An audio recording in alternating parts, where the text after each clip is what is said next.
भोसेमधील शेतकऱ्याचे tractor blower चोरी करणारी टोळी जेरबंद.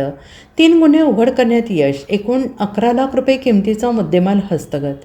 मिरज ग्रामीण पोलीस ठाण्याची कारवाई. बाळासाहेब भूपाल चौगुले राहणार भोसे या शेतकऱ्याचा ट्रॅक्टर ब्लोअर चोरीला गेल्याची घटना घडली होती. या चोरीचा मिरज ग्रामीण पोलिसात गुन्हा दाखल झाला होता. तपासाच्या अनुषंगाने मिरज ग्रामीण पोलीस ठाणे पोलीस निरीक्षक अजित सिद्ध यांच्या मार्गदर्शनाखाली गुन्हे प्रकटीकरण शाखेने चोरट्यांचा शोध घेण्यासाठी तपास यंत्रणा कार्यान्वित केली होती. मित्सुबिशी कंपनीचा लाल कलरचा ट्रॅक्टर विक्री करणारा नंदकुमार चौगुले राहणार भोसे याला गुन्हे प्रकटीकरण पथकाने दंडोबा डोंगराच्या जवळून ताब्यात घेऊन त्याच्याकडे चौकशी केली असता चोरीचा तपास उघडकीस आला.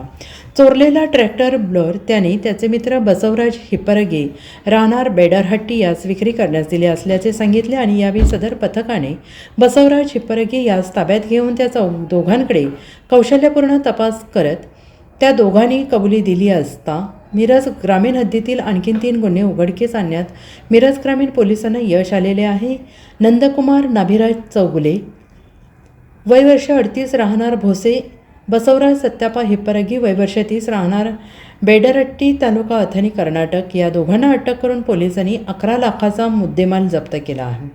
मिरज उपविभागीय पोलीस अधिकारी प्रणिल गिल्डा यांच्या मार्गदर्शनाखाली पोलीस निरीक्षक अजित सिद्ध, सहाय्यक पोलीस निरीक्षक सुनील गुरव, पोलीस उपनिरीक्षक पांडुरंग मुंडे, पोलीस उपनिरीक्षक अझर मुलानी, सहाय्यक पोलीस फौजदार प्रवीण यादव, हेमंत ओमासे, शशिकांत जाधव, विकास भोसले, उदय लवटे यांनी कारवाई केली आहे.